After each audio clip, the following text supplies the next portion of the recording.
Hello दोस्तों, स्वागत है आपका हमारे यूट्यूब चैनल पे। आज हम हिस्ट्री का बहुत ही इंपॉर्टेंट टॉपिक लेकर आए हैं, जिसमें हम भारत में ब्रिटिश शासन के अंतर्गत भू राजस्व व्यवस्था पढ़ने वाले हैं।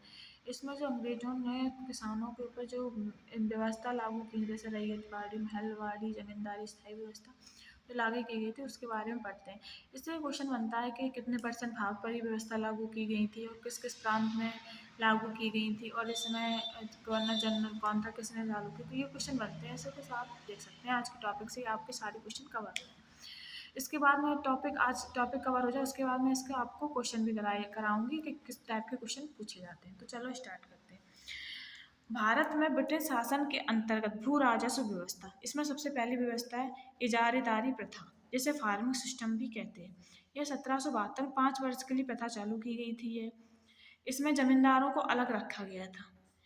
यह असफल रही। 1776 में 1 वर्ष ही कर दी, क्योंकि असफल क्यों रही, क्योंकि इसमें जमींदारों को अलग रखा गया, इसीलिए यह व्यवस्था असफल रही। 1776 में वारेन हास्टिंग ने इसे 1 वर्ष के लिए कर दिया गया। ये प्रथा चालू किसने की थी? वारेन हास्टिंग ने चालू की गई थी। दूसरी है जमींदारी या स्थायी व्यवस्था या इस्तेमारी व्यवस्था। इसके 3 नाम है: जमींदारी, स्थायी या इस्तेमारी व्यवस्था। इसे जमींदारी इसलिए बोलिया क्योंकि इसमें जो पहले वाली इजारेदारी में जो जमींदारों को शामिल नहीं किया गया था, तो इसमें जमींदारों को शामिल कर लिया गया था, इसलिए इसे जमींदारी, स्थायी, इस्तेमारी व्यवस्था कहते हैं। 1790 में 10 वर्षीय भू राजस्व व्यवस्था लागू की गई। कितने वर्षों के लिए लागू की? 10 वर्ष के लिए लागू की गई थी। किसने लागू की थी? कॉर्नवालिस ने चालू की थी।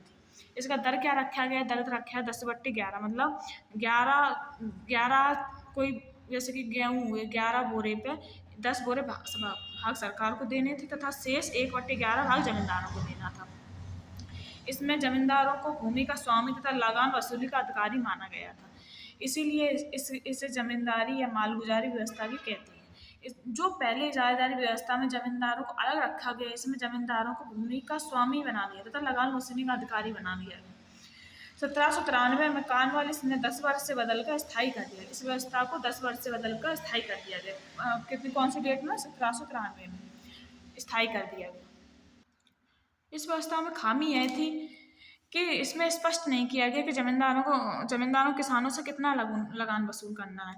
यह स्पष्ट नहीं है इसमें, इसीलिए इसमें यह खामी थी। 1794 में सूर्यास्त का नियम लागू किया गया। सूर्यास्त का नियम क्या था? इसमें यह था कि जो टाइम निश्चित किया गया था कि इस टाइम तक तुम्हें लगान वसूल करना, अगर तुम्हें नहीं किया तो तुम्हारी जमींदारी जो थी तो वो नीलाम कर दी जाएगी।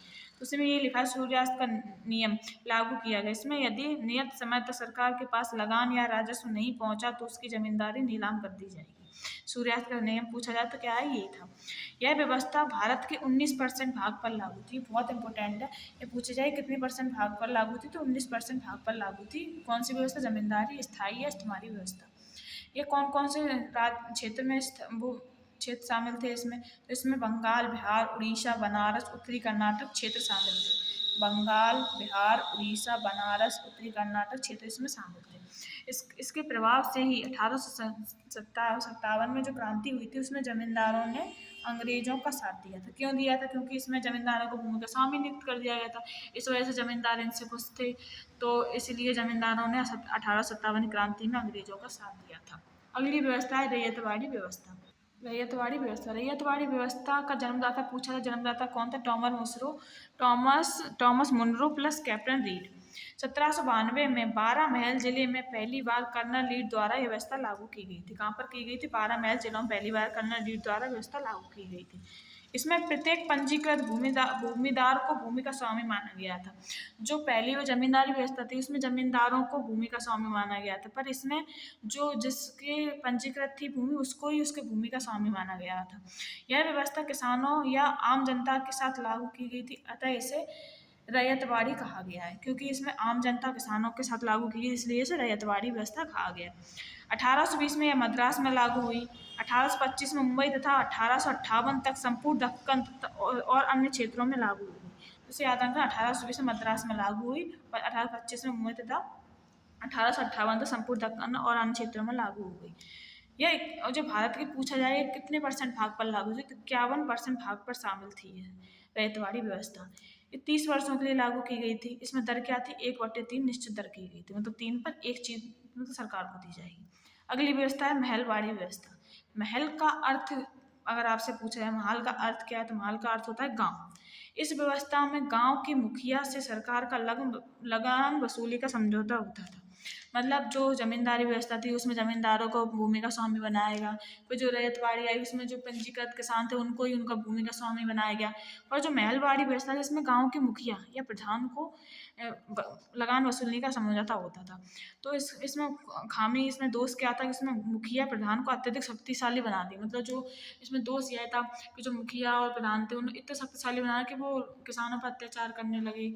इससे यह व्यवस्था विफल रही। इसका जनक पूछा जाए, जनक कौन था? Holt Mackenzie. हॉल्ट मैकेंजी 1822 में लागू की इस व्यवस्था को। यह कहाँ पर लागू थी? यह मध्य प्रांत में लागू थी, यूपी में लागू थी, पंजाब में लागू थी। तीन जगह पर लागू थी। मध्य प्रांत में, यूपी, पंजाब में लागू की गई।